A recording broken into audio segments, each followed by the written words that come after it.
The first trigger we will talk about is fear. What do you most fear?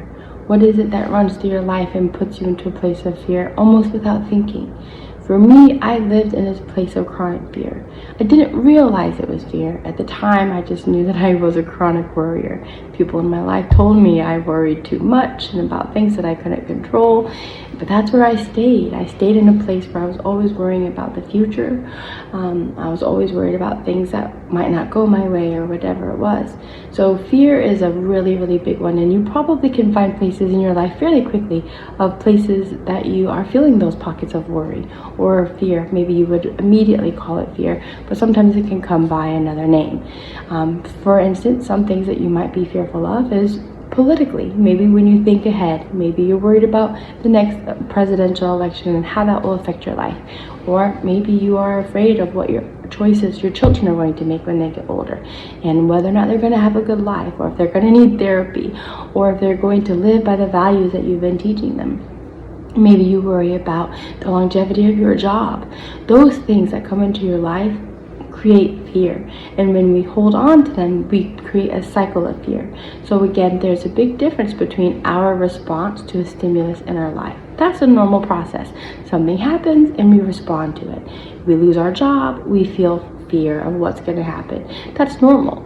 But when there's a problem, the problem comes in when we hold on to that fear, or we recreate the fear, or we trigger the fear in ourselves. So for instance, say you lose your job and your immediate response is like, what am I going to do? Okay, that's normal. But then if you think about it through the rest of the day, the rest of the week, the rest of the weeks, and all of those things, you've taken yourself out of a position of being able to really solve the problem at hand because you're so busy recreating a problem that has already happened and also a problem that might happen. So you're living stuck in this loop of the fear of what's going to happen instead of being able to truly be present and focus on how to solve the problem today. And that happens a lot of times. For me, I was always in a place of chronic worry about what would happen because I was in a relationship with someone who had a chronic illness and it would come and go. I had zero control over when the illness would be triggered. I had zero control over any of those things. And so, but I lived in a place where it haunted me all the time, even when it wasn't a problem. Like even when we were in a place of calm waters and good health, I was haunted by the possibility that might happen again. I also, that possibility, that future that I fabricated in my own mind was very informed by things that had happened in my past that had already frightened me because I'd been in a place where I couldn't control my circumstances and it was really uncomfortable. So when I thought about the possibility of that happening again, I was afraid. So there I was stuck between the fear that was created by my past experiences and the anticipation of them happening again. And thus my life was defined by fear. And that's just one of many, many ways that I was stayed in a loop of chronic worry and fear. And it really affected my sense of well-being and my security. I moved into survival mode and lived there pretty much all the time. And so where is it in your life that you feel haunted by fear? Maybe haunted by traumatic events in your past or someone else's past. Something else that really bothered me that I lived in fear of was seeing the reality of a dysfunctional relationship happen in my life. Seeing the fallout between my mom and my dad, and then the subsequent separation and divorce, and the pain that came from having a family that didn't stay together. Living that experience and seeing that happen in the marriage that my mom and my dad had when I was moving into adulthood and moving into my dating life, and then when I was married. For me, I had this fear of, I don't want that. What if it happens? What if I can't control? What if I get into a relationship and it becomes that? I was so afraid. So that wasn't even something that had happened to me. I had lived through the byproduct of it as a child, but watching it happen to someone else in my life created a lot of fear about not wanting it to happen to me. And so what are some things that immediately come to your mind when you ask, what are you afraid of? What are things that move through your life immediately? You're like, I don't want that to happen. That cannot happen to me. Or things that immediately will send you into a state of anxiety, a state of worry. Our children are a big source of that. For me also, I used to be crippled by anxiety. I lived in a state of almost constant anxiety. And again, just that haunting of what's going to happen. There was a tax situation in my life at one time. My ex-husband and I, we owned a business, and there were some tax filings that we had to take care of that we felt underprepared to take care of. And that haunted me. That was something that I didn't know how to handle, and I didn't know what was going to happen if we didn't handle it, and all of these things. And so there was an endless list really of things that would just send me into a place of like, I can't think about that because I can't hold myself together if I'm in a place where I'm thinking about that.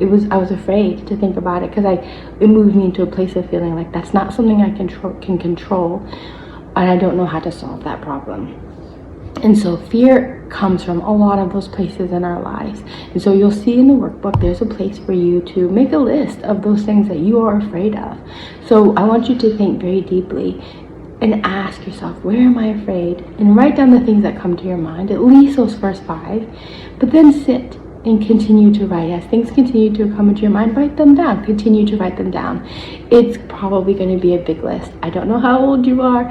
I was 35 the first time I did this, and I had 35 years of things to write down of things that I had been afraid of, and or things that moved through my life that sent me into that place of anxiety and worry and concern. And you know what?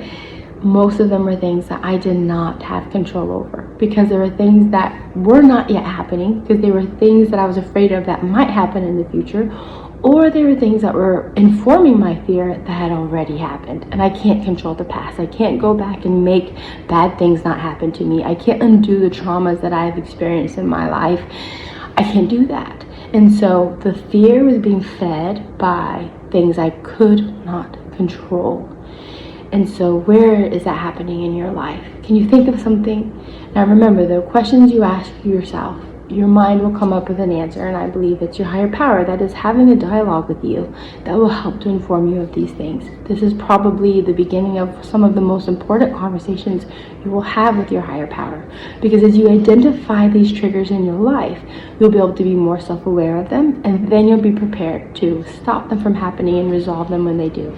Again, at this point, you don't need to know how to fix the problem. You don't need to know how to deal with the fear. Just know that there is a solution. At this point, it's important to know that even if you don't know how to deal with the fear that comes up, there is a way to do it. So don't go into this list too deeply right now. I would caution you against making an exhaustive list and sitting with this for hours, because as you do, there's a really good chance you're going to be triggering those fears. You'll be triggering those fears. So we don't want to trigger ourselves, but we do want to be aware of the way that we are being triggered. So as we continue through this course, I'm going to give you resources on what to do with those feelings when they come up. If you're already feeling a little dysregulated, if you feel like you're in a place where that stuff is coming up for you, you can pause this video and skip ahead and go to that video of what to do when you are triggered.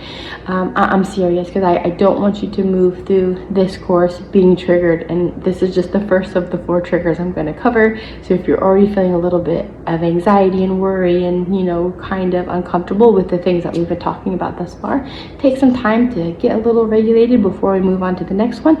I'm going to be bringing up some more stuff for you. Talk to you soon.